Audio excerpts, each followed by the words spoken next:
Magandang araw mga tol, for today's video magpapalit tayo ng fuel filter ng XRM125Fi. At ang una natin gagawin ay tanggalin natin itong taklob ng fuel pump niya. At pagkatapos mo yung tanggalin ay ganyan ang itsura. Tanggalin mo lamang yung 4 na nut para mahugot mo yung fuel pump mula sa tangke. At syempre bago mahugutin yung fuel pump dyan sa tangke, tanggalin mo muna yung socket na power line niya.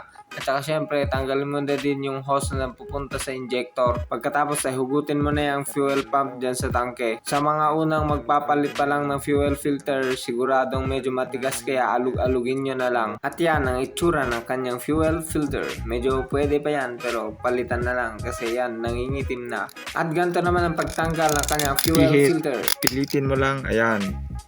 Pag may narinig kang crack, tanggal na yan. Ito yung pamalit natin guys. Pag bumili ka ng pyesa, mas mainam na yung genuine. Yan, Tatak Honda. Pag bumili kayo guys, siguraduhin na may kasamang rubber. Kasi ito nung pinalitan ko nung nakaraan, ayan o, nagdugtong lang ako dyan. O diba, tanggal na. Ito guys, yung sinasabi ko sa inyo, pag nagpalit kayo na fuel filter, kailangan bili kayo ng ganito para palitan nyo na din. Iwas leak. Lagay ang rubber. Lagay natin itong susunod. Pagkatapos, ibalik. Ang pagbabalik medyo mahirap kaya diskartehan mo na lang. Yan. O, diba? Tapos, ganun. Ganun lang sa kadaling palitan. Yan siya guys.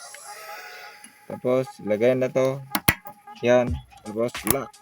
Tapos, balik na natin itong mga tournicles.